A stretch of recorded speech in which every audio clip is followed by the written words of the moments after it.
Tracking the Tropics, powered by Bose Electric, will begin momentarily.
Live from our hurricane headquarters with real-time analysis from some of the nation's top meteorologists, this is Tracking the Tropics, powered by Bose Electric.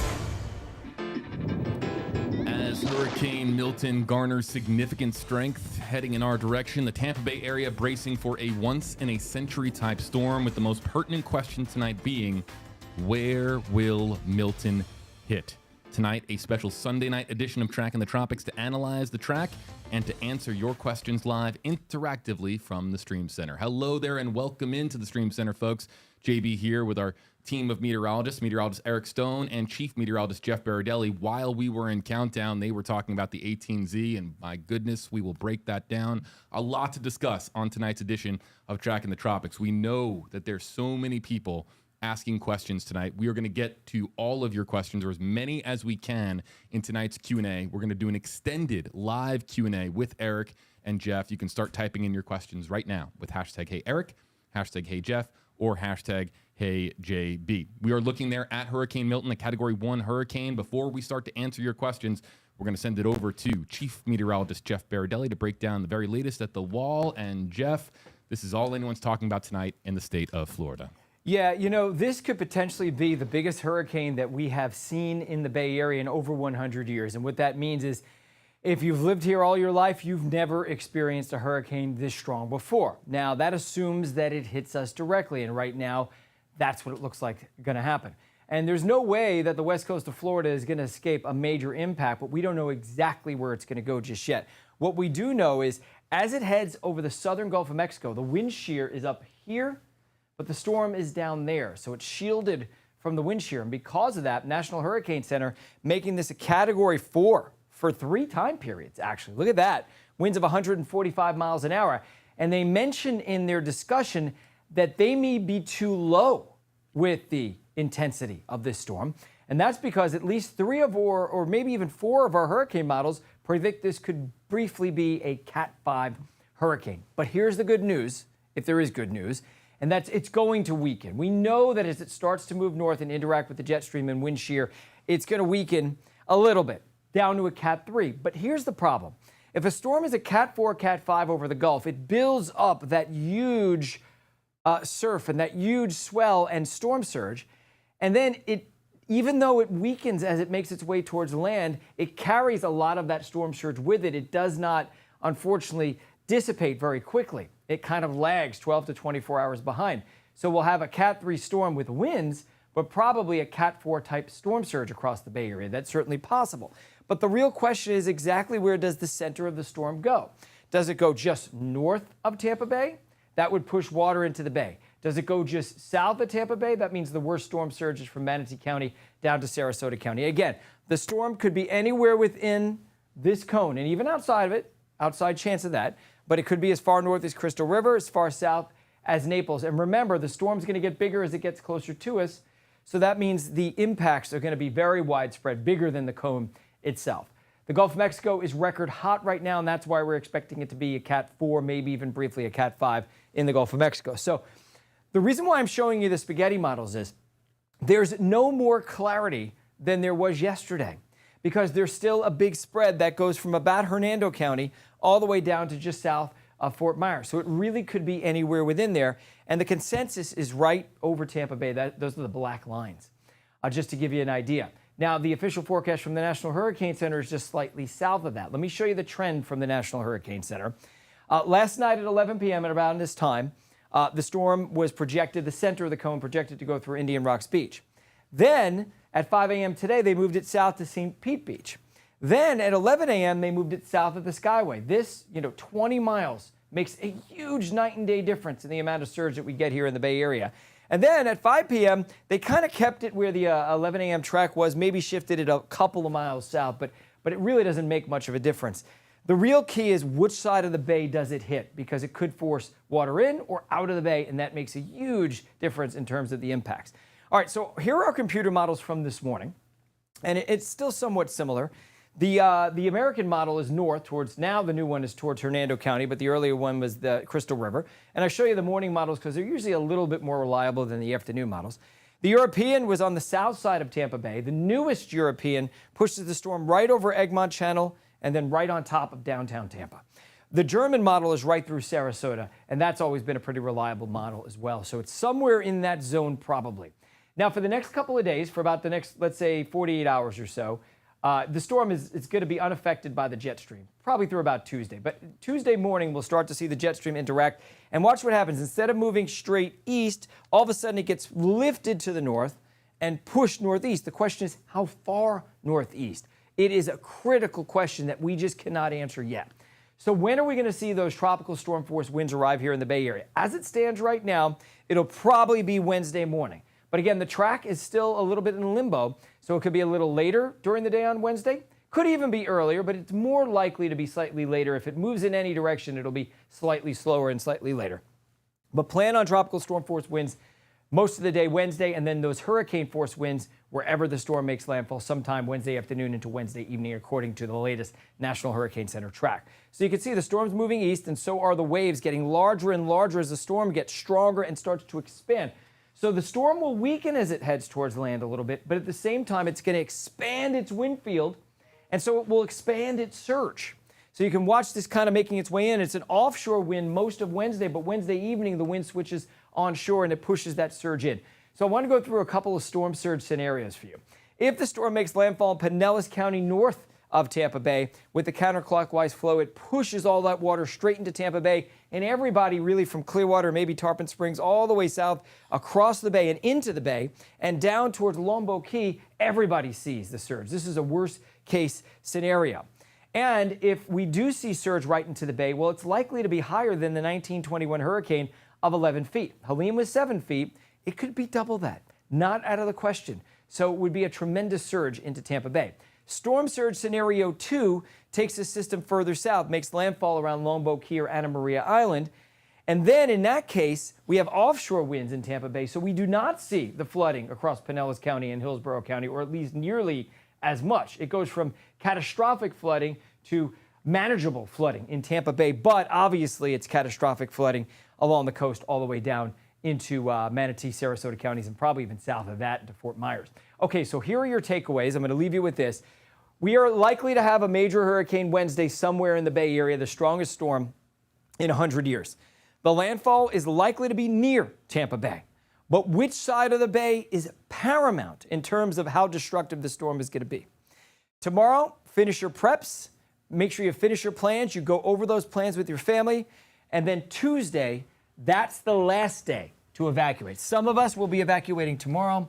Others can wait until Tuesday, but Wednesday, it becomes precarious on the roads. Eric, can you bring up the graphic again? That was scenario 1. I want to highlight something for our audience here. We're about to get to your questions, folks, on Facebook Live, YouTube Live as well. We see that there's already hundreds of questions in the queue, but we are going to get to as many of them as possible.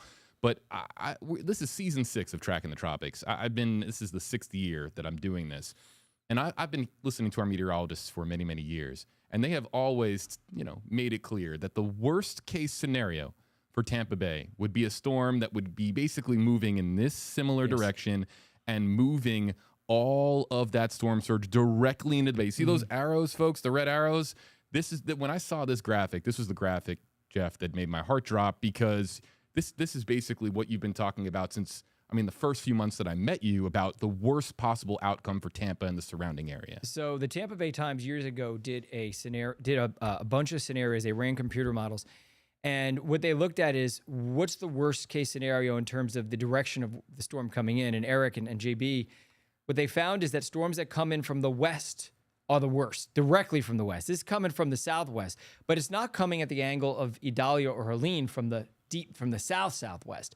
So it gets worse as you have a more direct line into Tampa Bay. So this is, would be a worst case scenario, but only if it makes landfall north of the Skyway. And something that Eric and I were talking about at the desk before, Eric, 12 miles. 12 miles is the difference between Paso Grillo and Anna Maria Island. And it's the difference between what would be a $100 billion storm and a $200+ billion storm, just that 12-mile difference in where the storm goes. Not only that, but the people affected as well in the Bay Area versus Sarasota, Manatee County. And what's interesting about the storm that's moving from west to east, and many people may not be able to kind of figure it out in your head, but imagine the waves being pushed from the western Gulf of Mexico eastward, and the momentum just keeps on pushing those waves to the east because the storm's moving to the east. So those waves continue to build up, and even if the storm weakens a little bit, we're not really seeing much weakening of those waves because the momentum from the western Gulf all the way to the eastern Gulf,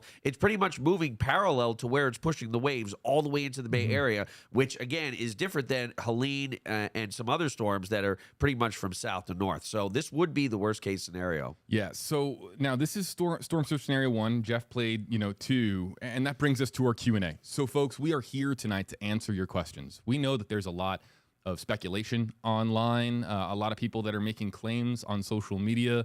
We're here to put the expertise of our meteorologists, Chief Meteorologist Jeff Bardelli, Meteorologist Eric Stone, right there in the palm of your hand. We're going to answer a lot of questions about the storm, and we're going to answer questions about particular locations. You just got to use a hashtag in the Facebook Live or YouTube Live comment section. You see them all around your screen. Hashtag Hey Eric, hashtag Hey Jeff, or hashtag Hey JB. If you use that with one of your comments, we can add it to the queue and spotlight it on screen just like this. We're going to start on YouTube Live with JBC, and it says hashtag Hey JB, where will we see the eye? And that's a perfect segue here to this graphic with storm surge scenario 1, because this scenario is if the eye itself goes, let's say, into Pinellas or Pasco counties. That's right. Right now, the way that things are trending, it's early, and we got a long way to go with the next few track updates. But the way that things are stacking up right now, things have nudged a little bit more to the south. I mean, they were, right, Eric? I mean, Yeah. they were nudging south last night and this morning, but then this afternoon, the models have come back north. The European, 2 runs in a row now, has nudged north each time about 5 to 10 miles. So it puts the storm now in the bay rather than, the borderline of Sarasota and Manatee County. The initial runs on the models took it pretty much right over Tampa Bay. And 12 hours later, some of those models were north. And then all of a sudden, last night and early this morning, bam, everything just shifted way, way, way to the south. So I think, Jeff, they may just be correcting themselves a bit closer to where they were at the start. But still, even when you look at the start of these forecast models, right now they're a little bit south of where they started. Eric, can you pull up the satellite? And the reason why I ask you that is something interesting is happening here. And a lot of the big weather geeks, weather weenies who study these hurricanes, do this for a living, they're talking about how the storm seems to be, it's moving east at 7, but it has a bit more of a tendency to head a little further east-southeast, maybe close to the Yucatan. The further south it goes, this is critical. What happens over the next 24 hours is going to help determine the outcome of this storm. If it keeps creeping closer to the Yucatan, it's going to be hard for that jet stream to pick it up and push it as far north as Tampa Bay. So we're really crossing our fingers. I mean, look, this is going to be bad for someone, Eric. I never want to say that because it's never a good scenario. There's a catastrophic scenario and a less catastrophic scenario. Let's go to Facebook Live. As we talk about where the storm could head, a lot of questions to Eric about intensity. Holly Miller on Facebook Live. Could this make landfall as a Cat 4? I mean, I'd give it about a 20% chance.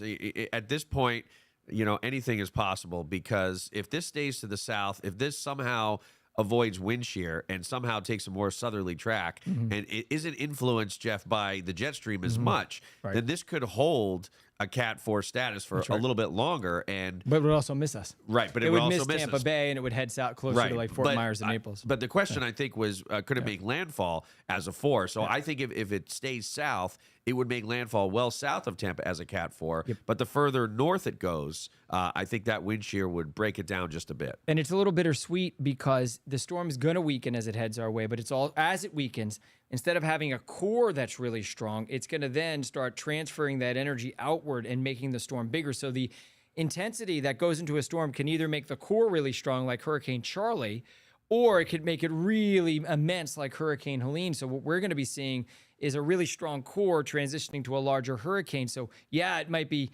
weaker in its core, but it's going to hit and impact a larger amount of people. So we've talked about track and location. We're going to get into specific locations in Tampa Bay. We have questions as far up north as really, where Helene hit down to Fort Myers, where Ian, Adalia hit. I'm always getting my ice storms mixed up.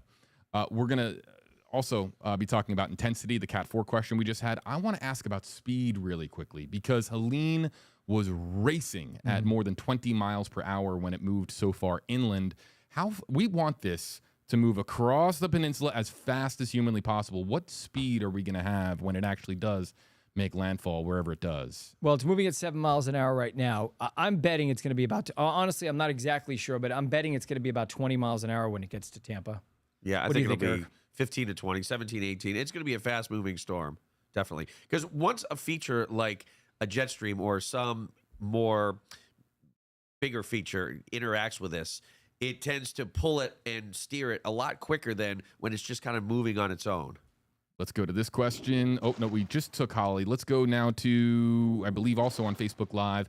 #KJB, St. Petersburg, Zone E. Should we leave? We have a list of evacuations right now on WFLA.com. I believe that we put in the link in the comment section. Yeah, and you should be able to link. What do we say for our comment? Well, we always advise don't evacuate unless you're told to, at least at first. If you're in it's a different story if you're in a mobile home or a home that is not going to survive strong winds.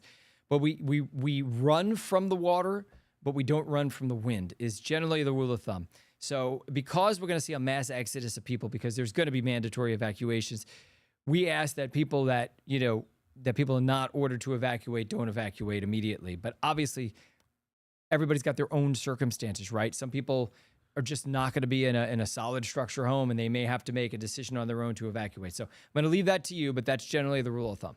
Let's go next to Maggie Ann with the question about Ybor. #KJB, what would you predict the storm surge would be like for VM Ybor neighborhood? I'm not sure. VM, anybody on that? Not sure what the VM stands for. But Ybor City, of course, is basically Tampa, Florida. I mean, good luck with that, forecast because we don't know exactly where the storm's going, right? I mean, Eric, it could be 15 feet. Or it could be zero. Or it could be zero. Or minus. Yeah. Yeah, because we know that, like Longboat Key is very likely to get hit by a lot of storm surge. We know places south of Tampa Bay are going to see the brunt of this. If the storm goes north of Tampa Bay, they're still going to see the brunt of it in Anna Maria Island and Longboat Key. But now you include St. Pete Beach, Tampa Bay, and places like Ybor near the water where you could see, 10 to 15 feet and maybe higher than that. Few questions coming about wind. Jose wants to know, #Hey Jeff, in what direction will the wind be going when it hits land? Yeah, so same answer. If you're in Hernando County, I'm pretty certain it's going to be an easterly wind, But if you're like down in Venice, I'm pretty sure it's going to be a westerly wind. Right. But I can't tell you what it's going to be in between because it really just depends upon where the eye of that storm comes on shore. Let's go to this one. And, so here's Kenny. I believe Kenny, is joining us on YouTube Live. Kenny asking a question for Chief Meteorologist Jeff Baradelli and Meteorologist Eric Stone. Kenny says, how big is the wind field now compared? How big will it be by Florida? It's a very small wind field. It's a very compact storm. It's something like Hurricane Charlie right now. Helene had a wind field that was over 400 miles. It's not going to be that big. I would estimate it's going to be closer to around 300 miles when it gets here. Anything to add there, Eric? Not really. I was going to say the same thing. I don't think it'll be as big as Helene in regards to the wind field. But again, once it interacts with the jet stream and becomes, quote, a little more extratropical, as we say, that's when the storm will start to expand. And I think that'll happen probably sometime late Tuesday into Wednesday, really. Yep, that sounds right. So when it comes to how lopsided the storm is, I mean, we know it's compact, but is it pretty balanced, would you say? This is going to be an interesting storm because it's going to be transitioning from a purely tropical system to kind of, in a way, an extra tropical system as it tries to move by. It's never going to accomplish that here. But what ends up happening is we notice that on the hurricane models, the rain, which is equally distributed around the whole center of circulation, all of a sudden only is available as you only see rain on the northern end of the system. In fact, some of the hurricane models show barely any rain at all south of the center of this storm because it starts to interact with the jet stream and the whole makeup of the storm changes markedly at that point. So yes, as it approaches, it's going to be lopsided and more likely than not, we're going to see the heavier rain on the northern side of the system. And basically, if you do experience storm surge, that means you'll be on the south side of the storm. You're either going to have storm surge along the coast or you're going to have heavy rain along the coast. I rather have the heavy rain. Let's go to La Crista. All right, now, I should point out, when it comes to questions about particular locations, look, we still have a considerable amount of time for the track to really become more honed in on where we think Milton is going to go. We're waiting on more model consensus, similar to the model consensus that we had with Helene.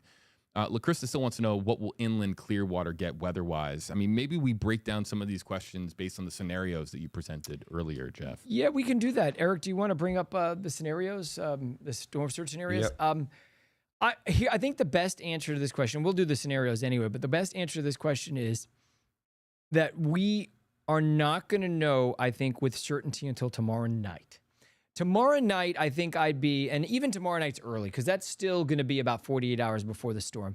But before tomorrow night, I don't think we're going to have enough certainty because, as I said before, 10 or 15 miles is going to make a huge difference, especially if that 10 or 15 miles is St. Pete Beach or it's Anna Maria Island. But anyway, in this particular scenario, if the storm moves on shore around Clearwater, well, you're going to get the highest surge, and it could be 15 feet. And, in turn, if it goes just like 30 miles south of there, and that's scenario 2, Eric, you're going to see that the storm surge being pushed on shore south of Tampa Bay. And that area gets the 15 feet of surge, or maybe more. And but places like Clearwater don't see any surge, or there'll be some intercoastal surge. There'll be some, but it'll be manageable. Nothing like Helene north of the system. And I think whether this makes landfall north or south, the best case scenario is we're probably in Hillsborough, Pinellas, going to at least have strong tropical storm force wind and the possibility and most likelihood of hurricane force wind gust in a best case scenario. So if you're wondering, well, how's the wind going to affect us if this moves north or south? It'll just be in a different direction. If you're not obviously on the immediate coast, then you're not going to worry about storm surge either way, but the wind's still going to be an issue. And Eric, I do wonder, and we saw this with Ian, we had the heaviest rain on the northern side of the system. The models did a good job, and it was true. But sometimes in the heaviest rain, you also have the strongest winds because that's where that wind is brought down from the clouds to the ground. So it could turn out that the northern side of the system ends up with the strongest winds. The southern side has the surge. Let's back it up here, Eric, if we can. Can we go back to scenario 1 for a second? Because while we had this graphic up, Grease Belly, YouTube, you always got the fun, usernames on YouTube. Hashtags Belly for everyone here. Is this scenario an extreme anomaly? And let's bring it up full screen here so everybody can see it. You see the amount of water that would be pushed into Tampa Bay and really into Hillsborough County by extension. Is this an extreme anomaly is the question from YouTube. 1 out of 100 years, I'd say yes. Yeah, and a time before, 1848, it happened in 1848, so that's twice in 170 years. So yeah, it's pretty rare, which is why just about everybody who lives here in the Bay Area has never experienced a hurricane of this magnitude unless they, lived in Miami-Dade during Hurricane Andrew or Panama City during Hurricane Michael. This is the billion-dollar question, or maybe the $400 billion question, right? Hashtag HF, is the eye probably going to hit Central Florida, move down more to the south? Maybe I can frame this a different way. Based on the center of the track right now, it is more likely that it goes north or south. How about that? It's going to go right across Central Florida, so maybe Polk County, maybe Orlando, according to the current track. I don't think it's going towards Fort Lauderdale, West Palm Beach, or Miami. And it's not so likely that it's going to get as far south as Stewart. But I'd say anywhere from Vero Beach north, there's a good chance that the storm is going to hit you and you're going to have hurricane force wind gusts. And they asked, if this track does move, is it more likely to move north or south? I would still say it's more likely to move south if it does move, especially with some of the models taking this almost right over the Yucatan, not over not the center of the storm, but grazing it. So that's pretty far south than some of these other models. I think what Eric said is something I was thinking about before too, which is true, and I think it's important that we mention it, that the hints that we're seeing, even though the European model was further north, the hints that we're seeing on some of these models of it almost scratching the Yucatan, it would be really hard for the system to get to Tampa Bay, to get to our latitude if it does it. Not impossible, it could happen, but I think Eric is touching on something that is probably true, which is there are some hints that it could be initially moving a little further south, and that probably helps us in the end. I'm going to try to hot load this one in because it's a good segue for what we're talking about here right now. So bear with me, everybody, as I try to get this one in from David. David, we're kind of cutting the line here. We have a lot in the queue. We got a lot of questions to pose to Jeff and Eric, but this one is a very pertinent question based on the conversation we are having presently. Hashtag Hey Jeff, if we get worst case scenario, how far inland would water go into the city of Tampa? Yeah, that is a very hard question to answer because it really depends upon each individual neighborhood. There's Hyde Park, there's Channelside, there's downtown Tampa, there's Ybor City, and there's places in and around the Hillsborough River. You can bet that the surge, if it goes into Tampa Bay, is heading up the Hillsborough, up the Alafaya River. So it really just depends upon where you're located and the elevation of that land. In some places, it'll only get, a half a block in. And in other places, it could go half a mile in. Yeah. Let's go next to Leslie. I mean, let's just bring up other states. Is this singularly a Florida event as it stands right now? Well, what I would say is don't forget, once this makes its way to the East Coast, anywhere north of the storm is going to get storm surge. And the models are predicting a strong Cat 1, maybe even a Cat 2 off the coast of Cape Canaveral or wherever, Space Coast, even if it's a little bit further south. So if you live in Savannah and you're along the coast, you could get a couple feet of storm surge out of this. But obviously, we're not going to see the impacts like Helene did to northern Georgia with the rain and just sticking around there for several days. I think that's probably what people are really wondering about, right? Is this going to... No, we don't think so. This is mainly a Florida event. It's not headed towards the mountains of North Carolina and Georgia. So this is really Florida-centric. For those of you just joining us, JB, Jeff, and Eric here with you live on Tracking the Tropics. This is our special Sunday night edition of the live stream to basically answer as many questions as possible. We are kicking off an entire week's worth of coverage here on Tracking the Tropics. For everybody out there that doesn't have access to traditional television, for people that are going to inevitably lose power and need access to information, we stream to Facebook Live and YouTube Live specifically in these scenarios so that when you need information the most, you have the expertise, the experience of our local meteorologists right there in the palm of your hand. These two are answering the questions. I'm looking at the Facebook Live and YouTube Live comment section on this monitor to my right. So when I am looking off this way, it's not that I'm not paying attention to these two, it's that I'm looking at your questions coming in live. And with that, let's go to John on Facebook Live, hashtag KJB. Any experience with airports after hurricanes? And I mean, look, airports and air travel in general is essential and one of the high priority items when a hurricane or tropical storm hits a particular metro. So, I mean, Tampa International, I mean, look, they haven't closed operations yet. They're monitoring this closely. We'll have to continue to monitor them all week long. Just depends on the impacts, right? If it's dead on Tampa, it could take a while to get the airport back up and running. And if it goes through Venice in Sarasota County, well, the next day they can probably open operations. So it really just depends on the trek. Let's talk about more inland. And when I say more inland, I mean more across the state. Dafo wants to know, hashtag KJB, should we worry about tornadoes and power outages in Orlando? Yeah, some of those trees aren't really tested in the Orlando area since Charlie, really. Ian did produce a lot of wind in the Orlando area and a lot of rain, too. But still, this could be even stronger as it moves through. So definitely we're looking at downed trees. Now, of course, tornadoes are possible with any landfalling hurricane. So you can't really pinpoint exactly where the tornado is going to form, but there'll definitely be spin-ups. And I know the last couple systems, Jeff, those spin-ups have been further inland. Yeah, and in fact, they were over the exact same area, like inland Sarasota County, inland Manatee County, Lakewood Ranch. You know, like they just seem to keep Yeah, going over the DeSoto, same Hardy, areas. Yeah. Yeah. Let's. Oh man, you know. So this question. Sometimes our commenters, Jeff, they'll ask a question just to get right through to what you really think. Legend #Hey Jeff. According to your experience, where do you think the eye will make landfall? I'll throw the same question your way too, Eric. I think Eric and I probably agree, but go ahead, Eric. You want to go You first? know, and I post on my Facebook from the very beginning. I can't tell you how many questions I've had on this. And I always give my original prediction, which was right around Sarasota. I would predict it would be south of the bay, somewhere in southern Manatee or Sarasota County. But again, a lot can change. So I don't want you to lean on exactly what I say to be set in stone, no pun intended. Set in stone. All right, JB, you didn't appreciate the set in stone? Oh, no. Okay, he was underwhelmed. I've got the rim shot sound effect. I don't know if it's appropriate to give it a moment, but Jeff, same question. Yeah, I got to tell you, I agree with Eric. I think the most likely place for landfall is where the National Hurricane Center has it right now, which is right near the border of Sarasota and Manatee County. But if any of us are off by 15 miles, that is a huge change. And I will tell you, that is nothing more than just 30 years of forecast experience and just what is the most likely scenario. But I'm barely leaning in any direction here.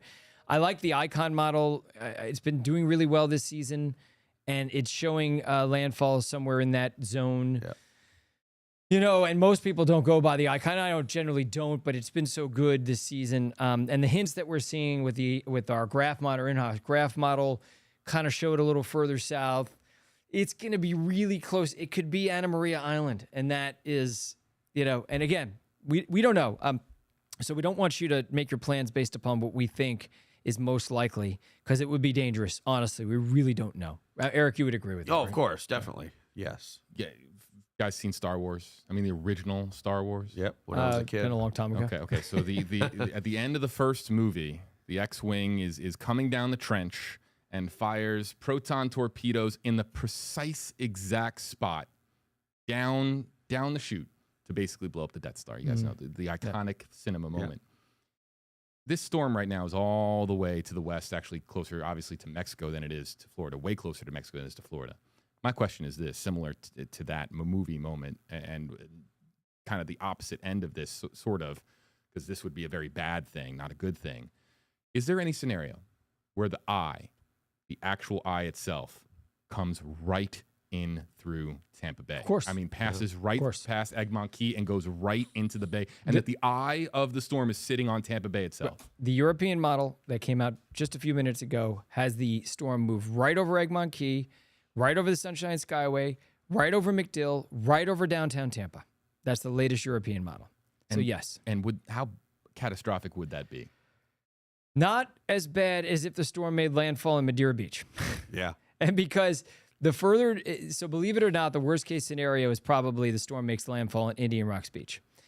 If the storm makes landfall in the center of Tampa Bay, the left side of Tampa Bay doesn't get nearly as much surge as the right side. of the storm. Right. As crazy as that sounds, inches will make a difference. And if the eye is big enough, I mean, the whole eye could go through Tampa Bay, and there wouldn't be any. Right. Yeah. I mean, you'd have but to be remember perfect. but the storm still pushes. Right. So it's not. It's real. It's everywhere from the center of the storm and the right side of the storm. Yeah. Yeah. No, that we're in feels like unprecedented territory with that sort of conversation here in the Stream Center. Larry, #KJB, how bad might it get in Jacksonville? Jacksonville going to get any impacts? Well, they're going to get storm surge. I mean, they're going to be on the northern side of the storm. So on the East Coast, we talk about being on the southern side of the storm in the West Coast with a southwest westerly wind blowing the water onto land. But if you're on the East Coast and you're on the north side of the storm, then you're getting the easterly wind. So I wouldn't be surprised Jacksonville Beach and that area getting several feet of storm surge. And they should be on the northern side of the storm. So they could get some significant rainfall. Let's go next to Michael. Just punched this one in a moment ago. Michael says, "Hey, let's talk hurricane shutters." Yeah, they're great question. They're obviously something. We should be talking about hurricane shutters, guys. Yeah. So look, you have all day tomorrow, and to be honest, you have on Tuesday as well. But you might have to evacuate on Tuesday, so get it done tomorrow if you're going to get it done. I think tomorrow morning's models will shed some more light. But here's the thing. Even if the storm would have moved through, let's say, Sarasota, well, Tampa Bay and southern Pinellas at least is going to experience hurricane-force winds, so you still need your shutters. So I would say plan on shutters if you're south of, let's say, Newport Richey. Would you agree with that, Eric? Yeah, I got a friend in Punta Gorda that asked me, and I said, you know what? Put them up. Yeah, even on Saturday, and I've only told them to put them up twice. The other time was Ian. So it's just better to be safe than sorry. If they're, I mean, most people nowadays have the shutters that you just pull down. Right. When I owned my, I had an old house in, and I had an old house in West Palm Beach where I had to actually physically put them on. That's it took what me he was doing. hours and hours. So, this is a critical question for the people that still have those shutters that are, a little bit harder to take a lot more time to put up. Just because this is a scenario graphic, Eric, can we throw the track back up for anybody who's just finding the live stream? That would be, helpful. But yeah, some of these spaghetti models. Actually, we had a question about the spaghetti models from Kenny. We get new model runs all the time. Spaghetti models will get updated. And that brings us actually to this question from Emmy. Hashtags for us all. Will you be coming on live more tomorrow throughout the day, as we really depend on your updates? Absolutely. This is the first Tracking the Tropics live stream on Milton. And believe me, we will have periodic updates, really updates probably as the track updates drop tomorrow into Tuesday. And then again, landfall day is Wednesday. There was originally, there was an idea that it might be more later in the day on Wednesday. Now it looks like it could be right in the middle of the day Wednesday, right? Yeah, and it could. Well, they didn't move it. They actually moved it a little later. So earlier it looked like it might be closer to 2 p.m. Now I think I have it at like 3 or 4 p.m. We just don't know exactly yet. The latest American model had it much later. Because it was, further to the north. You know what? While you're talking, Eric, I'll look up the latest European. And see what the GFS had this early yesterday for Wednesday morning. While the Euro was Wednesday afternoon into the evening, and then the models are pretty much coming into agreement sometime mid to late afternoon, maybe into the evening. And the new European model has it Wednesday evening, landfall at like 10 or 11 o'clock at night. So if anything, if there's been any trend, Eric, it's been just a little slower. Right. Yeah. Let's go for Ashley. Yeah, we've talked a lot about, Tampa and Hillsborough. We touched on Pinellas and even Orlando, but Ashley's asking, I hear a lot about Tampa, but can you explain more for Hernando County? Yeah, Hernando, there's only one model that makes a direct hit on Hernando County, and that's the American model, the GFS model. The vast majority of the other models are further south. So it seems unlikely that Hernando County is going to get the surge. But if the storm makes landfall, let's say in the heart of Pinellas County, where you're still going to be on the edge of hurricane-force winds in Hernando County, and by the way, we talked about this before, the models are pretty adamant that the heaviest rain by far is going to be on the northern side of the system, right, Eric? Yeah, so Hernando County, the models, even taking it right through Tampa, are showing wind gusts, over 75, 80 miles per hour. So hurricane-force wind gust and 8 to 12 inches of rain. I mean, that's a lot of rain, even though this system's moving really quickly. Let's go next. Let me just quickly point out, there's a lot of questions about evacuations, like this one from Mrs. Kite. Hashtags for us all around about evacuation zones. There's a lot of questions in particular about sandbag locations. All of this is on WFLA.com. We will update our evacuation list as it basically comes in. The moment that we get it from a particular county, we update the list on WFLA.com. We have one singular list, and it will be updated throughout the coming days. Kelsey, hashtag KJB, flights coming into St. Pete tomorrow. I need to drive my mom out. I think all airports tomorrow, everything is normal, right? Yeah, tomorrow should be fine. And I even think most of Tuesday, if not even into Tuesday evening, will be fine as well. Yeah, depending upon if they think it's going to be a direct hit and if they need to get those planes and resources out, maybe it'd be a little earlier. But I think Eric's right. The weather will be fine tomorrow and Tuesday. It's a matter of logistics and operations as to whether the airport wants to clear out a little earlier on Tuesday. Stephanie, hashtags all around. Any possibility of a Category 5? Yeah. Yes, and the National Hurricane Center made mention of that in their discussion. They said, we're predicting 145 miles an hour, which is a Cat 4, but we may be underestimating its strength. Let's go to Paradise. That's an interesting question, a bit of tropics education. How come the hurricane is coming from Mexico instead of coming from Africa? It's actually coming from the Pacific. Yeah, believe it or not. that is true. So explain, So, please. you know, a lot of people think that this was the area we were watching in the Caribbean last week, but no, that was actually the rain that we saw today here in Tampa. This was tropical depression number 11 that was actually in the Pacific, very, very close to the southern Mexico coast, and it moved into Mexico. It moved straight north. It didn't tear it apart completely because there wasn't much of Mexico the storm had to move over. So once it got into the Western Gulf, it still had that. It had a little bit of that circulation, so it didn't really take long to get it really going as it's, as it is now. So again, this came from the Pacific, not from the Caribbean, and yes, it's very rare. How about, let's go to the other end of the state for Leela. Hashtag Hey Jeff, how bad will it be for Daytona Beach? That depends on the exact track. I mean, it seems more likely that the center or core of the storm will be just south of Daytona Beach, maybe through like Cape Canaveral area, give or take. But there are some solutions that push the core through Daytona Beach. But I think you should count on some gust to hurricane force, which means count on some power outages and maybe some trees down. It would be more superficial damage there than it would be widespread destruction. But you should expect some inconveniences there. There's just a lot of general questions, you guys, about just Florida's East Coast. Can we just generally give everybody an idea of what to expect on Cat on 1. I think by the time it gets to the East Coast, it'll probably be a Cat 1 Pretty storm. strong one, yeah. And again, there is going to be storm surge to the north of the storm because it's moving so quickly. It's not weakening all that much from the West Coast to the East Coast. This is a really good question from Jennifer. Jennifer, I'm adding you to the queue. I'm looking at the live comments as they're coming in. Jennifer, I like yours. We're going to add it, I think, third up here. Let's go to Chris Perry. Hashtags all around. Is the West Palm Beach area in trouble? No. West Palm Beach should be okay. My dad lives there. My mom lives pretty close to there, too. And I'm pretty confident that West Palm Beach is going to be out of most of it. You may see some isolated tornadoes and some gusts to tropical storm force, but I don't think, Eric, what do you think? You think any worse No, than I that? mean, the southernmost end of the cone is barely in West Palm Beach. If you look at Fort Myers and you pretty much drive a State Road 80 straight across, you're getting to West Palm Beach. So I definitely, and that's what I was telling people earlier, that if you are going to evacuate, I would evacuate, and you want to stay in Florida to southeast, maybe Fort Lauderdale, Sunrise, Coral Gables, places like that. Let's go to, I actually no, hold on. Jennifer, you're coming up next. Dusty wants to know, can we talk about cruises and how this will be for them? Oh, yeah, everyone wants to know about those cruises, you guys circling in the Gulf on their way to their beach destinations. I mean, I would not want to be in the Gulf near this storm. And No. I'm sure they'll be avoiding it, but you can pretty much bet that nothing is coming or going starting, Tuesday? I mean, I don't Maybe even know Monday. that we have cruises, that leave on Tuesday. Yeah, that's a good question. I think well, we they got to just- get the cruise ships out of the port. Right, They can't have right. it in the port. And did the port just open a few days ago after Helene?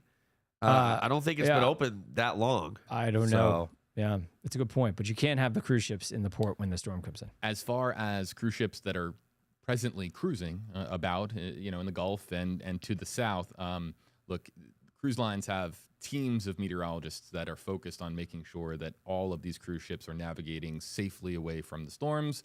Advisories are put out, making sure all the passengers are aware. I know because I was once on a cruise. I was maybe during a hurricane? 14 years old during, I believe was it Hurricane Francis? I'm trying to remember exactly which hurricane it was.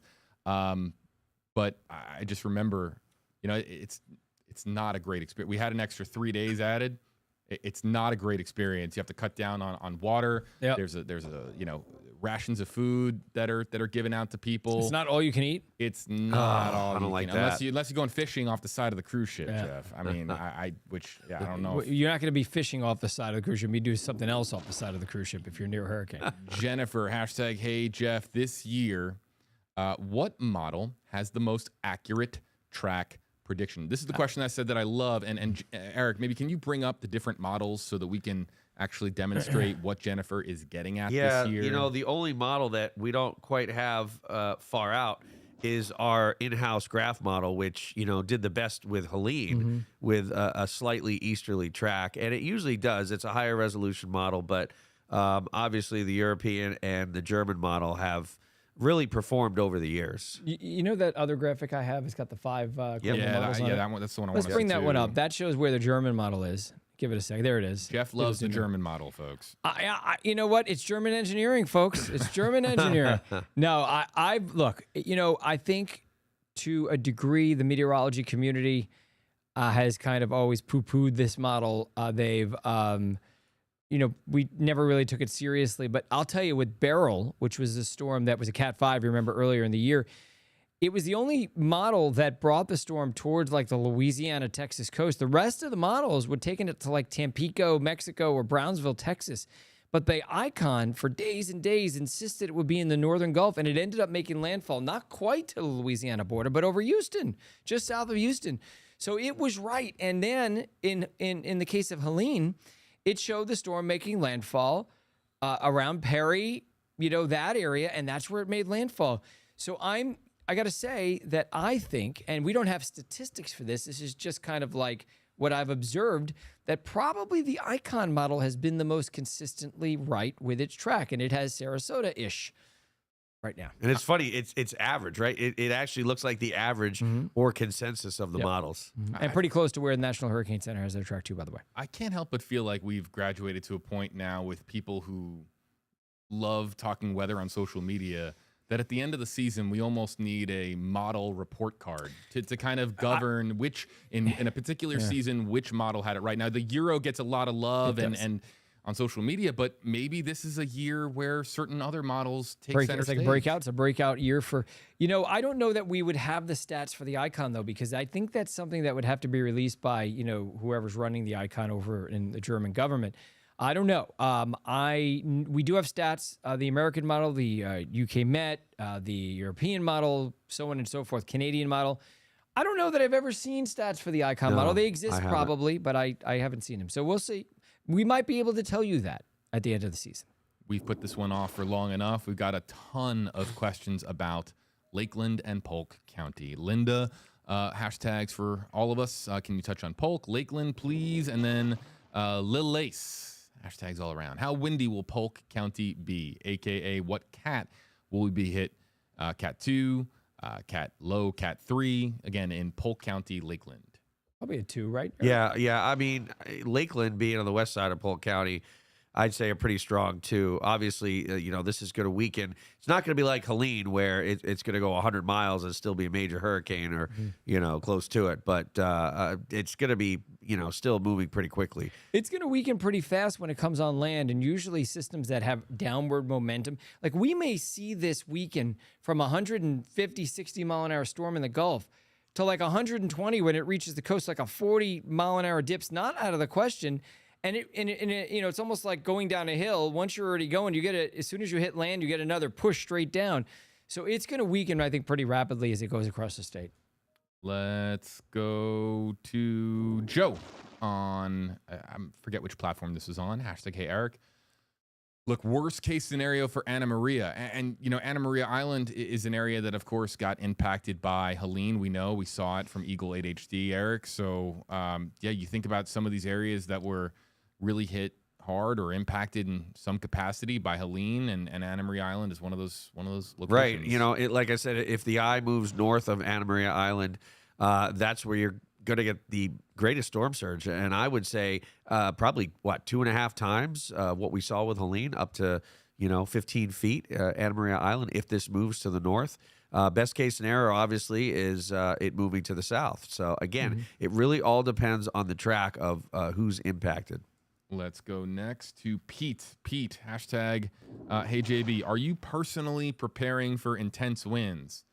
I can say that I am personally preparing for just a lot of weather coverage this week. And, I'll just share this. I mean, personally and professionally, of course. Look, we live here. This is the Tampa Bay area we call home.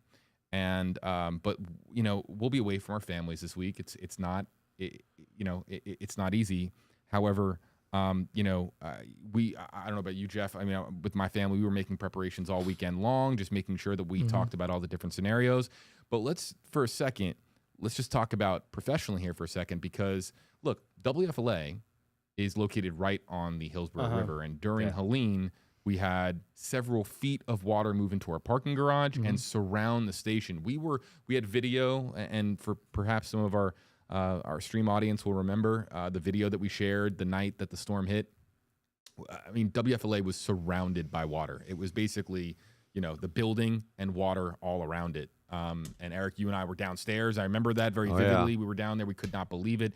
I've been talking to people all week long, people who have said that they have, worked here since WFLA moved into this building, and they have never seen that type of flooding on South Parker Street. That was with a storm that was 100 miles offshore. But Helene was the third highest surge we've seen in 170 years, so it shouldn't be necessarily a surprise. We're right on the Hillsborough River and with the apex of Tampa Bay. Yeah, this is definitely a place that's very much vulnerable. But let me give you a little inside baseball, because I think this is the best key to what you should do also. I'm not making any definitive decisions about my wife and my daughter until tomorrow. Right. I'm not making any decisions until tomorrow, because I know that at least through tomorrow morning and probably through tomorrow night, I'm not going to be certain of where this track is going to go, whether it be south or north of Tampa Bay. I think we need at least another, 2 solid, I'd say, there's 12Z models, Eric, and another 0Z models tonight and the 12Z tomorrow morning. Then I'll have a better idea of whether I should, because I'm going to send my wife across the state to stay with family. That's what I'm doing, but I'm waiting until tomorrow to make that decision. And I'll just add here too that's basically what we decided as well. And we're trying to figure out. We were going through scenarios, but I will tell you, I was at Publix, and just before I got here, I was at the gas station. I was at a Wawa. Yep. Madness. Yep. Utter madness. And here I will tell you I'll tell you an interesting story.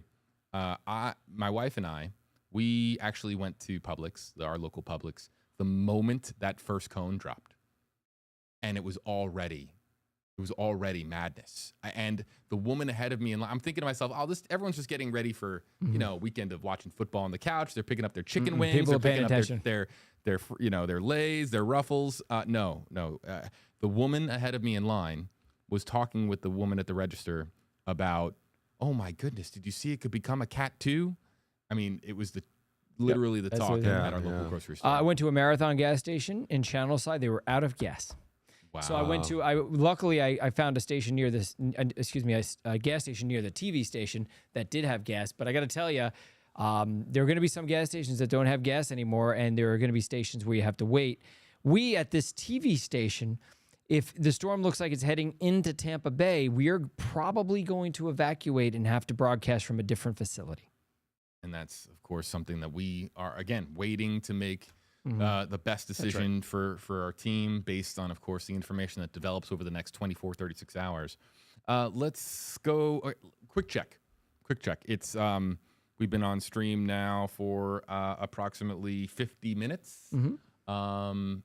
So, guys, I mean, I can press buttons all night long, but we have a long week of coverage. So you just, guys, let me know exactly how you're doing out there. I mean, I have a 10 o'clock show, but I don't have to leave yet. What is it, about 9:30? Yeah, it's 9:24, so, I mean, we could probably do another 10, 15 minutes if you wanted to. Okay. Another 10, 15 minutes, everybody. So continue to ask questions, of course, on Facebook Live and YouTube Live. And if you're very frustrated because I haven't seen your question, it's just because we have hundreds coming in every few minutes. Please be patient. And again, if we do not answer your question, we will have additional live streams all day tomorrow. I mean, Facebook Live, YouTube Live, just be on the lookout for stream alert. You can follow me on social media. I'll let you know exactly when our team is going to be live so that you can, ask a question on social media and we can try to answer it as quickly as possible. But a lot of live streaming coverage to come. Kimberly on Facebook Live. I'm 11 miles in Bradenton from Anna Maria Island in a town called Samoset. If this storm stays on track, what should I expect? That's interesting. I've never heard of that town, but that's pretty far inland, though. Yeah, I mean, if it stays on this track, I would say definitely hurricane force wind and, possibly wind gusts close to 90, 100 miles per hour if it stays on this track. Obviously, being so far inland, you don't have to worry about storm surge. But, definitely the strong wind would be the main impact. So I see Samoset, and actually, even though it's far inland, it's not too far off the Manatee River. Let me show you. Oh. See that? Oh, yeah. So I could see the water spilling over from the river if it makes a direct impact on like Manatee County and getting into your neighborhood, because it wouldn't come from the Gulf, it would come from the river. Next up, we've got Sarah. #HJB if it's Sarasota. What happens to the Manatee River? How much surge? Well, it shouldn't be as much if it hits Sarasota, because Sarasota is south of the Manatee River. If it hits just north, let's say Anna Maria Island, now the water is being forced into the Manatee River. So it really just depends on the exact track. But if it hits Sarasota, it actually shouldn't be that bad. No. Yeah. Storm surge in Riverview is the question here from Michelle. Yep. Same thing here. Yeah, same thing. If the storm goes into the bay or just north of the bay, it's going to flood the Alafaya like it has in the past. If it goes just south of Anna Maria Island, there's not going to be that much water into the bay at all. This is a really interesting question, and this is a question I know you'll appreciate, Jeff, because we've been talking about the historical context when it comes to the storm. Jeff Mack wants to know, #Hey JB and Jeff, what prior hurricane would you consider this storm to, I guess, in essence, making comparison to a previous storm? Is there one that comes to mind? Yeah, the only one is the 1921 hurricane that hit Tarpon Springs. But it hit Tarpon Springs. It brought 11 feet of surge to Tampa Bay and to the Bay Area. This storm, I think, has the potential to produce more because although we don't know how strong the 1921 hurricane was over the Gulf, could have been a 4 or 5, it's probably not likely. This storm is going to be a 4 or a 5, then weaken to a 3, which means it's going to have surge equivalent to that, probably of a Cat 4 for a time over the Gulf. So therefore, it likely has the ability to produce about twice the amount of surge that Helene produced. Helene produced about 7 feet. So it wouldn't be out of the question to have, 14 feet. And you can't. I don't know, Jeff, any storms that formed. Obviously, this came from the Pacific, first of all, but then reformed in the Western Gulf and almost went straight east, making a beeline for the West Coast. It just doesn't usually happen. It's rare, and so it doesn't really, it's kind of unprecedented to some degree, at least unprecedented in modern history where we actually have satellite data, that's for sure. Let's go to Armando. We've had a few questions about USF and just about student populations here in the Tampa Bay area. Wanted to know any advice for USF students living away from home. This is a scenario, guys, where if you can go home, if it's manageable for you, I mean, what's stopping you, right? I mean, depends where home is. Right, I guess that's what it is. Yeah. I had an old friend from college write me today, and I haven't heard from him in 10 years. And he said, "Hey, my son is working in Bradenton. Should I get him out of there?" And then I wrote him an hour later. He said, "I already booked a flight. He's leaving tomorrow out of Orlando." So yes, if you can get them out of here, that's fine and great. But if you can't, I think the dorm should be safe. And also, there's going to be people to help the children or young adults at college, on campus. I think I think unless they have relatives or family they can go to somewhere inland, then maybe they should stay put and just be under the care of campus police and the campus faculty. Anything to add, Eric, before we move on to the next one? USF, that could be in that eye wall to the north, which would have the strongest wind and rain. So it really all depends on, whether those buildings are hurricane proof, right? Yeah, and I don't know the answer to that question. You'd have to hope they are. But I mean, if it were me, or if I had a child there, I would be trying to get them out of there personally. Right. But yeah, and hopefully they have family somewhere in the state you can send them to. Let's go to Brian. If it hit around Sarasota, how will it look for the Okeechobee? Yeah, Or Okeechobee, I'm sorry. Yeah, Lake Okeechobee. Yeah. It's going to be moving northeast. You'll get some hurricane force gusts on the north side of Okeechobee. So Okeechobee City will probably get some hurricane force wind gusts, but barely. So there'll be some power outages. There'll be some trees down, but I don't think there'll be widespread damage there. It's pretty far south. Yeah. Let's go to Nicole. We've had a few questions tonight about Northport, saying we are hardly ever spoken about. What are your thoughts on what's the worst case scenario for Northport? I mean, we talk about Northport a lot. Yeah, and I think so, too. I mean, with Ian, that was the worst case scenario for Northport. That's right. I don't think it would be that bad, but still, I would say the worst case would be a track just like Ian, right? Pretty close to the European AI model. Yeah, or even the one that the Canadian model, which doesn't seem likely through Fort Myers. Because again, the heaviest rain is going to be on the north side of the storm, just like it was in Ian. If you remember, there was a strip of rain that was 20 plus inches of rain straight from Northport right through Hardy, DeSoto, and Highlands County. This is not going to be that much because it's going to be moving fast. But on the north end of the storm, there'll probably be about 10 inches of rain. Yeah. So, and obviously if the storm goes right through Northport, you're looking at Cat 3 winds.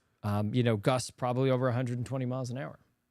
Let's go to Tarrant Mage on YouTube Live. Hashtag JB Jeff. What might be expected for South Tampa, MacDill Air Force Base, that area? I'm in Zone B, but on a third floor apartment. What apartment level you're on doesn't really matter as much if you're flooded out to an extent, right? Because you need to be able to have access. Because your car's on the first level, that's right? Exactly right. And if the storm surge, inundates your car and you lose that, then what was the point of staying? And also, the wind is going to be a little bit higher up, the higher floor you're on. That's true. Yeah, you're putting yourself in a bit of a precarious situation because let's say it does come into Tampa Bay, there's going to be 10 to 15 feet of water at MacDill. And even if you're on the third floor and the water doesn't reach you, what happens if there's an emergency? What happens if you have an emergency? What happens if you get hit by broken glass or something happens, the walls cave in, or there's nobody that's going to be able to get to you, and you can't swim in 10 to 15 feet of water. So you're really kind of a sitting duck. You may be okay on the third floor, but if anything happens, you're up the creek without a paddle, I would say. It's really all based on the construction of it too, right? Yeah. If it's pre-Andrew, it's probably not good. Yeah, if it's storm windows, solid brick, you'll probably be okay. PSA: bring in your pets. I'm gonna say it 40 times this week at least. People know me as an animal lover. Love animals. Bring in your pets. I have an outdoor pet. I'm getting everything ready on the inside of my house, making sure that she has everything that she needs. But bring in your pets, and also too, talking about your vehicles, Eric. We just had Eagle fly over, of course, the Pinellas beaches, and I lost count of how many vehicles there were that were buried in sand or buried in an area where they were completely flooded out, and the amount of vehicles that are a total loss in this area. Make your preparations now for all of these things. Yeah, like I said before, my friend from Chicago called me up 2 days before Helene and said, should I get my vehicle out of Bradenton Beach? I said, yeah, you should. And they said, well, the people there said it hasn't flooded in 20 years. I said, this is going to be something way worse than whatever they saw 20 years ago. Yeah. He didn't listen. Unfortunately, the water was past the seat of inside his car. So obviously it was totaled. And what we talked about before, Jeff, was, if you live on a first floor and you have valuables that you don't want, water that's inundating your house, to either move them, take them with you, just get the material stuff out of there. Yeah. Don't take any chances. It's interesting, though, if we've been interviewing people on the street and the people on the beaches are like, well, I've lost everything already. So if this water comes again, at least I'm not going to lose anything more. So there are some people I've heard from that are saying, if it's going to hit, this is the best time because I have nothing left. But here's the problem. There's a lot of extra people that this is going to hit beyond just the people on the beach. That's right. Yeah. CLSTB, hashtags all around. Could you talk about the West Chase area in Tampa? Yeah, again, it all depends on the track of the storm. I mean, West Chase, we saw the flooding there earlier. You want to bring up the cone? Yeah. Let's see. I think even like around West Shore Mall area was underwater because the mall was actually closed for a couple of days. I mean, it really all depends on whether this tracks to the north or to the south. To the south is going to fare much better in that area. West Chase, of course, is inland, so you don't have to worry about the surge there, but you do have to worry about winds. Now, if the storm makes landfall near Tampa Bay, well, West Chase is going to be in the hurricane force, the eye wall. They're going to be on the northern eye wall. And it'll be a Cat 3 at landfall, so there'll be wind gusts over 100 miles an hour, which means there's going to be some damage. And obviously, and here's the thing about the power outages with this. It is going to be a swath of power outages that goes all the way across the state. Some of us will be lucky and we'll be located along a power line that connects to a hospital or a school or whatever, and we'll get power right away. But other people, again, it might take weeks. It may take weeks. And the good thing that Eric has been mentioning over and over again, which is kind of the silver lining about this, is behind this storm, there is going to be cool, refreshing, dry autumn air finally. So if you lose air conditioning for a week, at least we're losing it at a time when you don't quite need it as much. Right. We didn't really get that cool air after Helene very much. None. So, it'll be at least somewhat welcome. We just, Cries says, #Hey, Eric, can you please talk about Citrus County, Homosassa in particular, what should we be expecting? Yeah, and before I was mistaken West Shore from West Chase. Oh, I'm thinking West Shore because I tried to go there and everything was closed and there was still standing water. Homosassa up in Citrus County. Again, if this takes the track that it's going, that it's appearing to take with the models right now, Citrus County would maybe see hurricane force wind gusts, but finally not seeing that storm surge as places like Crystal River, Homosassa, down that way have seen over the past several storms. So there's still going to be a lot of rain to the north, so still several inches of rain, but at least the wind will be blowing the water away from the shore. This is a last call for your questions, folks. We have just a couple more minutes with Chief Meteorologist Jeff Baradelli, Meteorologist Eric Stone, of course, getting ready for a very long week of coverage. And we saw the amount of conversation that was taking place surrounding Hurricane Milton, of course, and really we entered the weekend without a named storm, and then very rapidly we had Tropical Storm Milton and then Hurricane Milton, so things have picked up very, very quickly. So we're here on this special Sunday night edition of Tracking the Tropics to answer as many questions as possible. But if we don't get to your question tonight, we will be back tomorrow and the day after, and then landfall day, and then in the days afterwards as we kind of assess the damage. We will have, of course, landfall coverage, aftermath coverage. Going to be a long week of streaming. So if we don't answer your question tonight, we'll probably be back on stream at some point tomorrow morning. A few more questions that we have in the queue. You can still type them in. I'm still adding them to the queue. Cindy wants to know, #HeyJB, what about Gainesville? We were talking about student bodies. Gainesville, home to the University of Florida. Yeah, I don't think it'll be nearly as bad there. I don't even think they're going to really experience hurricane force wind gusts. So again, tropical storm force wind more likely, and there will be a good amount of rain up in that area, and some gusty wind, but definitely by far they're not going to be taking the brunt of this. Mm-hmm. Yeah. Let's go to Carabear. #KJB. If the hurricane makes landfall in Sarasota, what can we expect, and what can the counties below us then expect? This is an interesting question. Yeah, so, if it hits Sarasota, everybody north of Sarasota doesn't quite get the surge, but the heavy rain will move right through Tampa Bay, right over St. Pete, right over Clearwater, right over Tampa, about 10 inches of rain there. The surge would go anywhere from Sarasota, the city of, and Siesta Key, St. Armand Circle, and south, and it would be very bad surge, I think, into Port Charlotte, Boca Grande Pass, all the way down to Fort Myers Beach, probably, in that scenario there. And in terms of the wind, it's going to be a Cat 3 at landfall, we think. So it's not out of the question that you're going to hear me say, in a Cat 3, you have winds over 110 miles an hour, 111 plus miles an hour, 120 miles an hour is what it's forecast to be. But when you have a weakening storm that comes on land, you almost never see those wind gusts that are, or the sustained winds of 120. You may get some wind gusts that reach 120, which is why I'm saying you may get some wind gusts to 120. You probably would not see sustained winds of 120, but sustained winds of 100, yep, that's possible. Let's go next to this one from Nick. Interesting question for you, Eric. What are the odds this storm makes landfall in the Yucatan? What are the effects on Florida if that were to happen? Well, for folks, Yucatan is Mexico. For those of you obviously unfamiliar. Obviously, it might take a little bit a chip off its shoulder, but if it moves, I think more importantly, if it moves to the Yucatan and makes some sort of landfall, that means the storm is much further south than predicted, which means that should correlate to a much further south landfall on the west coast of Florida. So I see that being more important than maybe it loses 5 or 10 miles per hour in the Yucatan. Can we show really quickly, maybe back the if you want to show how Eric, close it is to the Yucatan? Well, hold on a second, Eric. The graph model, we have it in there. It's just not. It's underneath those products there. It should be like Futurecast, Future Radar. Even though it's Future Radar, I have it as wind. This there one, it is. I believe. Yeah. And the inside baseball here on this. This is our in-house model that was the most accurate during Helene, So right? what I'll do is And we haven't shown this yet. Can you show it full, JB? Yeah. Yes, I can. So Okay, great. I appreciate So let me just move the camera a little bit so you can see. So here it is right now, and then You gotta. I set it, so you have to set it. I see it. Yeah. We're doing this on the fly here, folks. Yep, Stand by. Yep. No, we're good. So here it is. All right. So look at this. I mean, look how.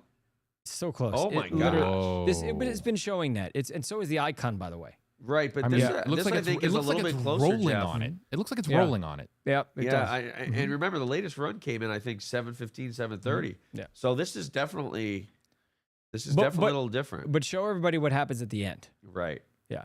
So all of a sudden it So then interacts all with of the a jet sudden- right there, and then all of Yeah, a sudden, so, I bang! mean, It starts moving north. It almost moves due north. Yep. See that? Yep. Look at that motion right there.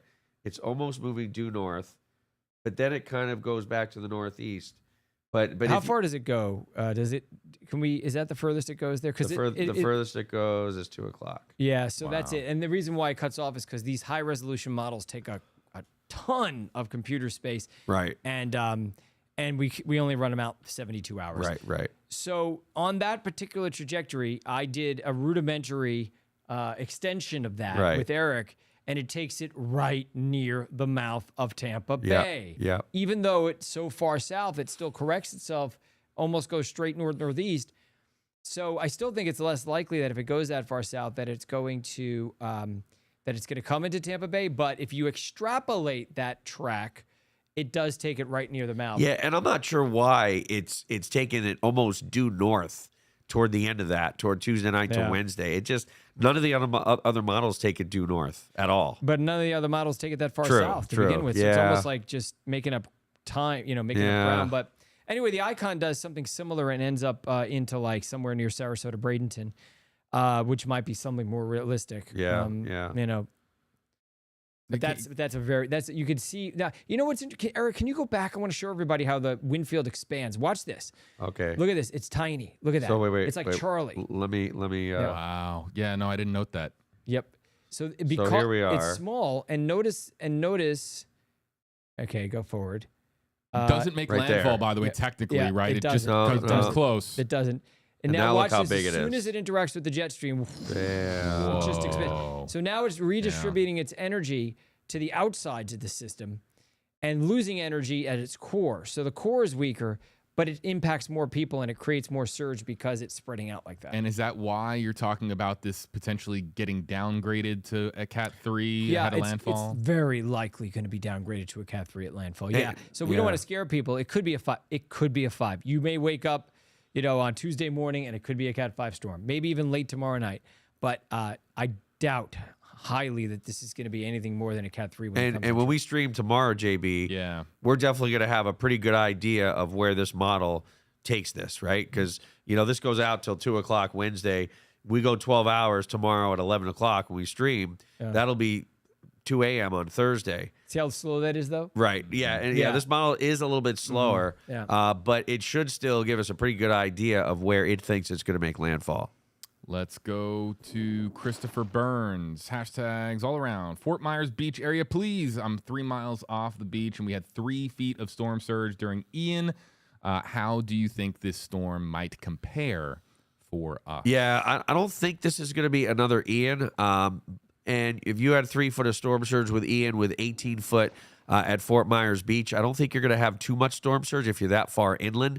I know the area well. I'm not sure exactly where you are. If you're maybe closer to the Caloosahatchee River, but if you're due east of Fort Myers Beach, probably didn't get 3 miles inland. That I know.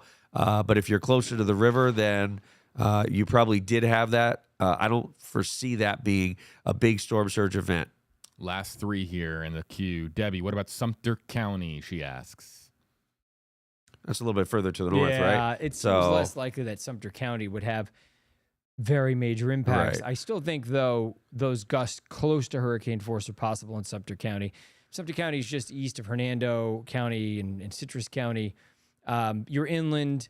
We think the storm's going to go south of you, but there's going to be heavy rain. The models do have a strip of maybe close to 10 inches of rain across that area. Yeah. Jessica wants to know, hashtags all around. We always get this question all the time when we're in storm coverage. Is there any chance Milton crosses the state of Florida, meets the storm in the Atlantic, and brings them together? I mean, that storm in the Atlantic is what, 3,000 miles away? Yeah, it's Oh, long. you I mean, mean- which storm are they it's- talking? yeah, Kirk, Leslie, Kirk. or Kirk almost was a Cat 5. the This other? was a Yeah, Cat or 4. the other wave. No, this isn't going to happen. Yeah. Let's go to Kaylin, hashtag HJB. What does the storm surge look like for Newport, Richie? And let's just talk about Pasco County here. I mean, Seems less likely because we think the storm is likely to come in somewhere around Tampa Bay, give or take, 25 miles. it seems less likely that it's coming in at Newport Richey. So unless it goes north of Newport Richey, then you're not going to have the surge. But you're probably close enough to get hurricane force wind gusts, extensive power outages, and maybe as much as 10 inches of rain because the northern side of the system is going to have the heaviest rain. And by the way, it's going to come down. You know what I noticed, Eric, about this? The northern side of the system has very intense rainfall rates. So it may be very heavy for like 4 hours. And somehow dump 9 inches, 10 inches. Because it's moving so fast. As far as Glades County goes, that's pretty far. That's pretty far south of Highlands County, and it's pretty far inland. So you'll have tropical storm force wind, and really, I don't think all that much in the way of rain because you'd be so far south of the storm. I do have to get out. It's about 9:50, so I need to get ready for the 10 o'clock show. But Jeff, JB, and obviously you'll see a lot of JB and I and all of our meteorologists all week long. Eric Stone, everybody. He'll be on, of course, your local station here in Tampa Bay, WFLA News Channel 8, WTTA, the CW Tampa Bay, here with Chief Meteorologist Jeff Berardelli. Jeff, I'm going to get you out on this question. Okay. It's the last one I'm going to pose for you because I did get you. I kept you for an extra, 5 or so minutes past the time. John Miller, last question. #KJB. So double the Helene surge if the storm hits to our north. Is that y'all's forecast? Yeah, and Jeff, why don't you just kind of sum up the forecast here for us? If you can? It would, first of all, it would be irresponsible of me to try to tell you exactly where it's going to go. You see where the National Hurricane Center forecast has it, but for them, the uncertainty is all the way from Crystal River, like a direct hit from the core of the storm, the eye wall, or the eye. Goes all the way from Crystal River to Naples. So it's going to be somewhere in that cone. So even they do not give you pinpoint a specific location. The center of the cone, according to the National Hurricane Center, is right over like Bradenton.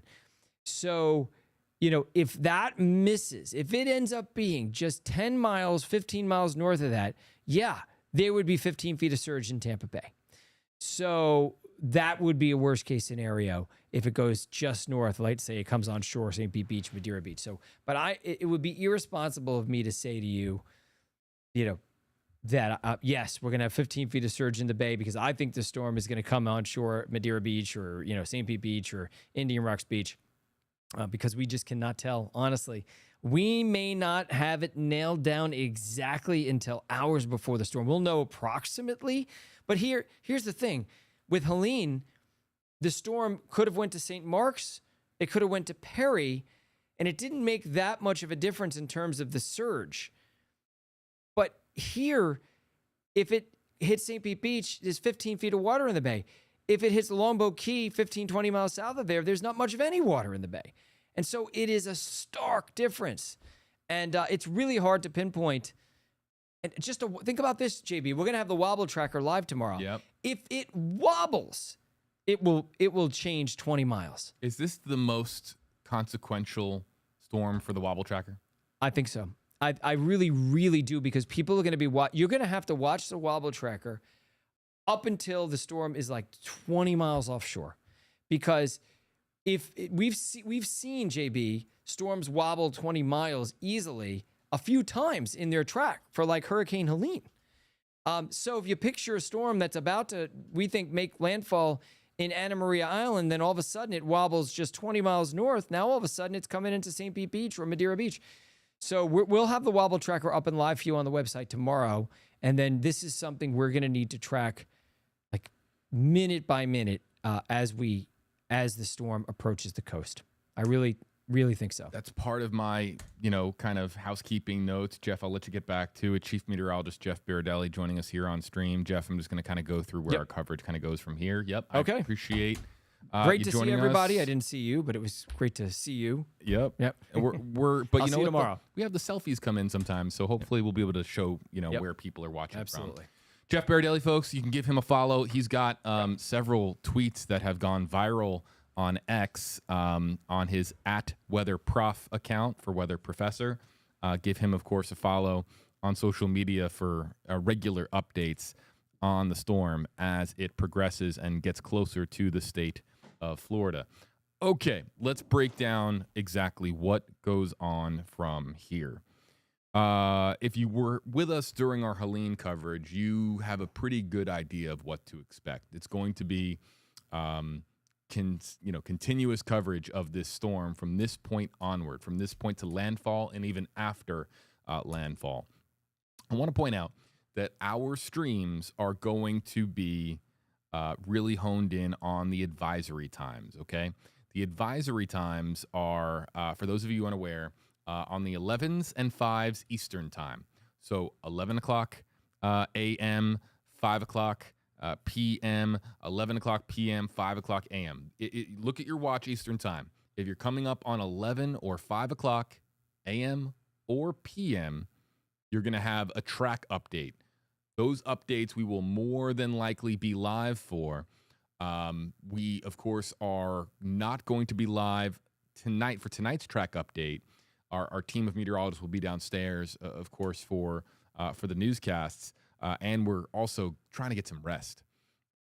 Just kind of putting it out. We're not robots. So this is one of the nights where we know that we'll be able to get some rest. But the 11 o'clock update will come down. It'll come down from the NHC. We will, of course, post it to social media. We will likely stream it without any, meteorologists. We'll likely have it for you on Facebook and on WFLA.com. But we will not actually break it down until tomorrow. Probably our next live stream picks up around 11 o'clock a.m. Eastern time tomorrow. That's going to be a really big track update because it's going to really set the stage for the narrative over the course of tomorrow. And tomorrow's decision-making day for a lot of Tampa Bay. The weekend was prepare. Tomorrow is actually decision day. It's when you're making up your mind as to what you think is best for you and your family. And while if you've already made a decision, that's totally, of course. And if you make a decision Tuesday, that's fine as well. I'm just talking about in general how a lot of Tampa Bay area residents, a lot of residents on Florida's Gulf Coast will really be making up their mind at some point tomorrow, because it allows for Tuesday to be the day that you either, you're evacuating Monday night or even into Tuesday. Tuesday is really your final preps in advance of Wednesday being landfall day. So that's a bit of some insight as to what our coverage is going to look like. We are here in the Stream Center for multiple reasons. One, we know that everybody doesn't have access to television. And just because you don't have access to your local TV station in your area, maybe you don't pay for cable, maybe you don't have access to over the air, or for a variety of other reasons, there are a lot of people that just don't have access to traditional TV. You might be a cord cutter. That doesn't mean you shouldn't have access to meteorologists in the palm of your hand. And let me remind our audience, you're going to have meteorologists that join the conversation from around the state of Florida, even beyond the state of Florida. They're going to be chiming in on social media. Our team of meteorologists here at WFLA, they understand Tampa Bay. They understand the vulnerable spots. They understand the spots that are more well protected. They understand the topography of our region. So, folks, our expertise and experience covering hurricanes with the Max Defender 8 weather team is going to be invaluable over the coming days, because we can pinpoint specific towns, specific areas, specific flood zones, and tell you what to realistically expect. So the coming days are going to be absolutely crucial, and we encourage you to find us on stream. If you lose power, this is huge. If you lose power, we're here for you in the palm of your hand, provided that you still have a phone with battery, and we hope that you have external batteries and you're able to charge up. If you have a charged up phone, you can, of course, and cellular infrastructure is intact, you can access YouTube, Facebook Live. We'll be here with you in the palm of your hand streaming and bringing Eric and Jeff and Rebecca and Amanda, our whole team, right into the palm of your hand. So that's our coverage plans. Let me point out that Wobble Tracker, as Jeff noted, will be going live tomorrow. If you don't know what the Wobble Tracker is, it's exactly what it sounds like. It is going to track the wobbles of the storm. And I've said this a million times during Helene coverage, so forgive me, but I'll say it here again.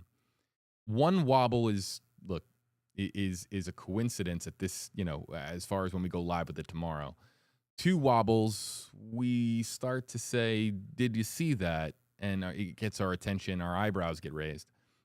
Three or more wobbles becomes really a trend, a pattern, a deviation off the track, and something that the NHC is likely monitoring as far as getting ready for a course correction in the following update.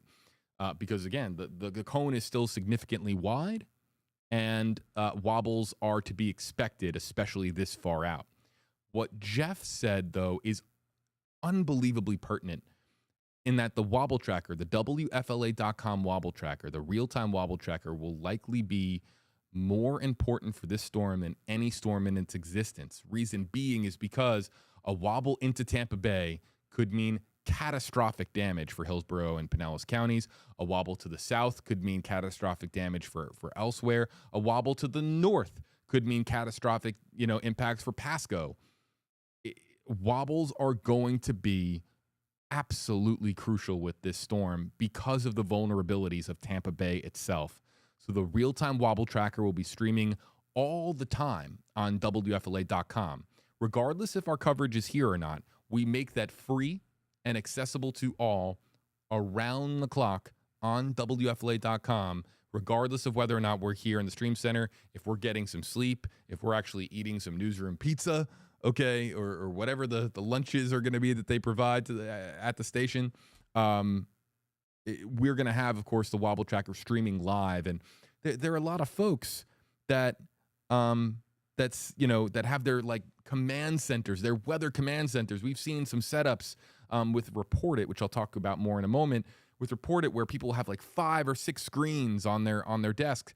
We love the folks out there that are really honed in on weather. We encourage you on one of those screens to have a wobble tracker because you'll be able to see if the storm is wobbling off of the NHC's course. So that kicks off tomorrow. And here on Tracking the Tropics, we will be extensively following and featuring the WFLA.com real-time wobble tracker. It's going to be a really central, integral part of our coverage. That brings me next to Report It. Okay, Report It is more, I'm just planting the seed for the days ahead. Report It is an absolutely outstanding tool for you to be able to share your storm videos, photos with us. We ask that you do so responsibly. Do not put yourself in harm's way to snap a picture or grab a video. But if you have something that we need to be paying attention to, if there's a damage report that you want to file with us, if a power line has come down on a roadway and is potentially dangerous, we can share that information out with our audience. We just have to preach endlessly that you send in photos and videos responsibly. So you can send in photos and videos to WFLA.com/reportit. It's early for that. This storm is closer to Mexico than it is to Florida, but I just want to mention that because as the storm gets closer and really actually is making landfall, and in the aftermath of landfall, we then we turn our coverage away from Wobble Tracker and to Report It, and we show where the storm hit the worst, and we're doing it through the phones in the palm of your hand, your photos and videos. So Wobble Tracker is a big part of our coverage before the storm, and then during and after.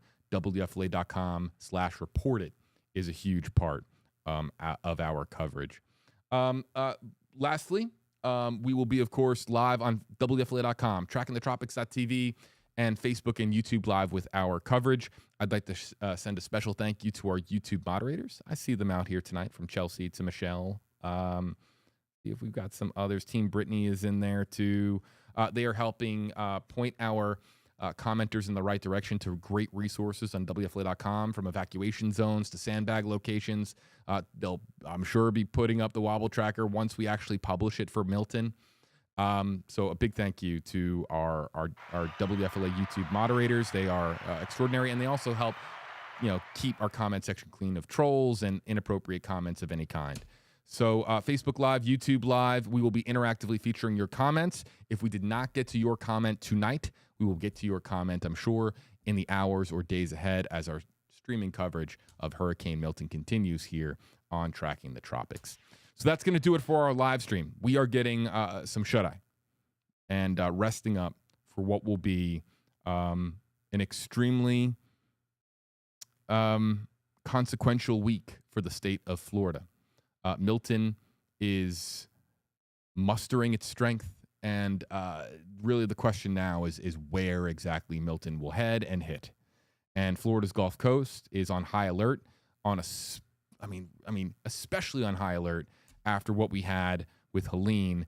It's interesting. Florida's Big Bend isn't as well populated as, of course, the Tampa Bay area. So now you have, on the heels, in the aftermath of Helene, you have the entire Gulf Coast of Florida on high alert because we saw, what Helene did to Florida, Georgia, South Carolina, North Carolina, and now Milton is up on deck. And so everyone paying attention to the storm, as they should be. We are still in the 2024 Atlantic hurricane season. For Jeff Baradelli, Eric Stone, I'm JB Buno. Again, they are the meteorologists. I'm the guy who just hits the button and fields your questions at a Facebook Live and YouTube Live. Thank you so much for joining us on this special Sunday night edition of Tracking the Tropics. Our coverage will pick up when we see the 11 a.m. Eastern NHC track, the new cone tomorrow morning. We will be streaming for that forecast cone and breaking down exactly what it looks like. Will the track nudge north? Will it move to the south? Will the cone shrink with more model consensus? What will the spaghetti models and other model runs indicate are perhaps on deck after the 11 o'clock update for what the NHC will be doing in the aftermath of 11 o'clock tomorrow? Tomorrow's decision day. We'll be here live with you and answering as many questions as humanly possible. So again, for Jeff and Eric, I'm JB. We will see you tomorrow. Everybody, please be safe.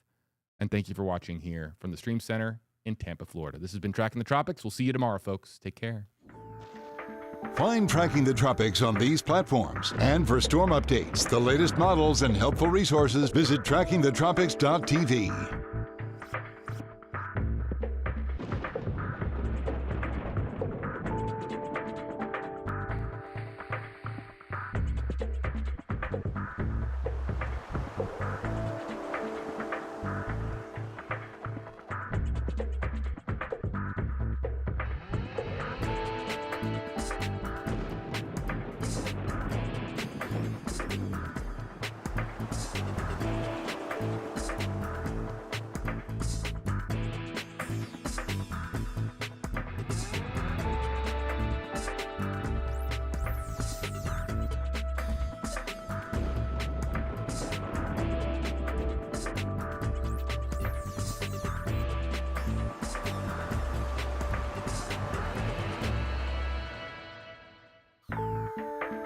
Thank you for watching Tracking the Tropics, powered by Bose Electric.